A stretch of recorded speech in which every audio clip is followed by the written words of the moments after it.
अस्सलाम वालेकुम जी। आज आप लोगों के बनाने जा रहे हैं बहुत ही मज़ेदार कढ़ाई। इसका नाम है काली मिर्च कढ़ाई। आपको पहले भी सिखाई थी काफ़ी काली मिर्च की चिकन के जो है रेसिपीज़ हैं, लेकिन ये थोड़ा डिफरेंट है। तेल यहाँ पे अपने अच्छे से गर्म कर लेना है। यहाँ पे मेरे पास 1 कप तेल है और इसमें आप डालेंगे 1 किलो चिकन। तो इसमें चिकन को ऐड करते हैं। मुकम्मल लिखी हुई रेसिपी के लिए यूट्यूब की वीडियो के नीचे चेक करें या फिर वीडियो के ऊपर लिंक को चेक करें, जो कि आपको सीधे मेरे वेबसाइट cookWithFaiza.net पर ले जाएगा। 1 किलो चिकन को ऐड कर लेने के बाद आपने इसको हाई फ्लेम पर यहाँ पर इतना फ्राई करना है कि चिकन का कलर पिंक से जो है वाइट की तरफ आएगा। और इसमें फिर क्या चीज़ जाएंगी आपको साथ साथ दिखाते हैं, लेकिन यहाँ पर इसके साथ आप करके डालेंगे नमक। 1 किलो चिकन के लिए 1 से 1.5 टीस्पून नमक आप डाल सकते हैं, चॉइस आपकी अपनी। आपको हर वीडियो में यही कहा जाता है कि कम या ज़्यादा मिर्चें या नमक खुद कर लें। तो इसको फ्राई करते हैं यहाँ पर तब तक कि वाइट हो जाए और फिर नेक्स्ट स्टेप। तो देखिए चिकन का कलर यहाँ पर अच्छे से चेंज हो गया, फ्लेम हाई पर है। और तेल आपने बहुत अच्छे से गर्म पहले से रखना ताकि कि जल्दी चिकन का कलर चेंज होता है, क्योंकि आपको मालूम है चिकन बहुत जल्दी गलती है। तो उसका जो होता है फिर बाद में ये कि पकते वक्त उसका हलवा ना हो जाए, इसका ख्याल रखते हुए कुछ चीज़ें होती हैं जो आपने देखनी होती है कि तेल गर्म होगा, चिकन जल्दी जो है कलर पकड़ लेता है। उसके बाद अब इसमें ऐड करते हो टमाटर। ये मेरे पास आधा किलो टमाटर है। इसे मैंने ग्राइंड करे थे इनटू पेस्ट। अदरक और लहसुन का पेस्ट भी बीच में जाएगा, 1.5 टेबल स्पून जितना। इसको अच्छे से मिक्स करते हैं। मिक्स कर लिया, उसके बाद यहाँ पर अब आप ऐड करेंगे फ्रेश कुटा हुआ काली मिर्च होती है। काली मिर्च को आपने अच्छे से पीस लेना है। तो ये मेरे पास यहाँ पर 1 टेबल स्पून जितना है। कम ज़्यादा आप खुद कर सकते हैं, प्लीज़, आपको बहुत दफ़ा बताया हुआ है। लेकिन कढ़ाइयाँ हों या कुछ सब्जियाँ दालें वो फीकी अच्छी नहीं लगती, आगे आपकी अपनी मर्जी है। बीच में कुटी हुई लाल मिर्च डालूंगी, ऑप्शनल है। 1 टीस्पून लेवल है यहाँ पर, और जो इसका जायका बड़ा अच्छा आता है तो वो आपको चाहिए। भुना कोटा ज़ीरा 1.5 टीस्पून भर कर डाल दें। तमाम चीज़ों को अच्छे से दोबारा यहाँ पर मिक्स करते हैं, हाई फ्लेम पर रखेंगे और इसको जो है इन तमाम मसालों और टमाटर के साथ में 4 से 5 मिनट के लिए हाई फ्लेम पर थोड़ा सा भूनती हूँ और फिर आपको दिखाती हूँ इसमें क्या जाता है। अब इसमें डालेंगे 1 कप दही बीच में।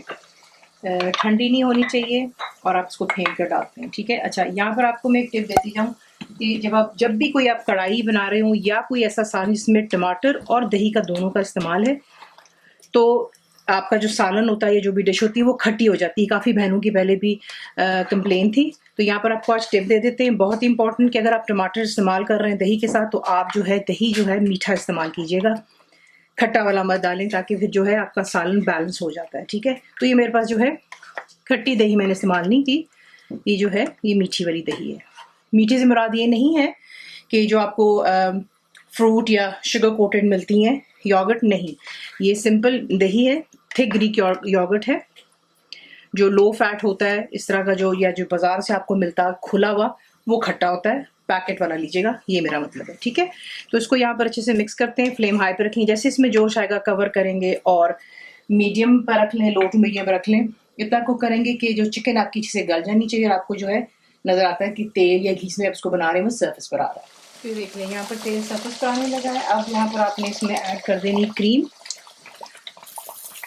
100 ml जितनी क्रीम आप डालेंगे। इसको अच्छे से मिक्स करते हैं और सिर्फ अभी आपने इसको इतना पकाना है कि आप देखेंगे तेल जो है साइड से ऊज आउट हो रहा है, ठीक है। और ये जो कढ़ाई होती है बिल्कुल ही खुश्क नहीं बनती, इसमें थोड़ी सी जो है ग्रेवी सी होती है, ठीक है ना। लेकिन अगर आप इसको बिल्कुल ड्राई करना चाहते हैं तो आप इसको बिल्कुल ड्राई भी कर सकते हैं। तो ये कि इसको यहाँ पर हाई फ्लेम पर मैं पकने दूंगी, क्योंकि चिकन यहाँ पर अच्छे से गल चुका हुआ है और कोयला मैंने चढ़ा दिया हुआ है अच्छे से गर्म हो जाने के लिए। और फिर इसको कोयले का भी धुआं देंगे, तो इसको अच्छे से पहले पका लेते हैं। देखिए तेल यहाँ पर सर्फेस पर आ रहा है। अब जो है इसमें आप डालेंगे ये गरम कोयला और इस पर आप डालेंगे तेल और इसे कवर कर दें जब तक अच्छे से स्मोक इसका सेटल हो जाए। और इसके बाद इसमें क्या चीज़ें जाएंगी आपको वो दिखाते हैं। देखिए धुआं दे देने के बाद अब मैंने फ्लेम दोबारा हाई पर कर दी है, ठीक है। और यहाँ पर अब आप ऐड करेंगे अदरक। ये मेरे पास 1.5 इंच का टुकड़ा था। सब्ज हरी मिर्चें जो होती हैं इसमें जायका ज़्यादा, तीखापन कम होता है। और चंद स्लाइसेस, एक छोटा लेमन ले लें और उसके सिगे से बारीक से स्लाइसेस कर लें। हरा धनिया इसमें डाल दें, एक छोटी बंच। तमाम चीज़ों को अच्छे से मिक्स करें, फ्लेम हाई पर कर लें और उसको अच्छे से यहाँ पर भून लेते हैं ज़रा। और उसके बाद से करते हैं डिश आउट। इसी से उसको बनाते हैं, सर्व कीजिएगा। गर्मा गर्म रोटियाँ हो जाए, तंदूर के नान हो जाए, रोगनी नान, पराठों के साथ भी इसका मज़ा आता है। तो अगर आप चावलों के शौकीन हैं तो फिर बाय ऑल मीन्स आप चावल भी इस्तेमाल कर सकते हैं। रेसिपी आपको पसंद आती है तो प्लीज़ इसको लाइक, शेयर, सब्सक्राइब ज़रूर किया करें। कंप्लीट रिटन रेसिपी आपको मिलती है मेरी वेबसाइट पे, विच इज़ cookwithfaiza.net पर। और उम्मीद आप लोगों ने मेरी ऐप भी डाउनलोड कर ली होगी जो कि फ्री है। तो ज़रूर बनाइएगा। आपको कैसा लगा दुआ में याद रखें। And thank you for watching the मेरी वीडियो। चैनल को सब्सक्राइब करें, बेल आइकॉन का बटन दबाएं, मेक श्योर कीजिएगा कि ऑल भी प्रेस कर दीजिएगा ताकि आप लोगों को मेरी लेटेस्ट वीडियोस रिसीव हो जाएं।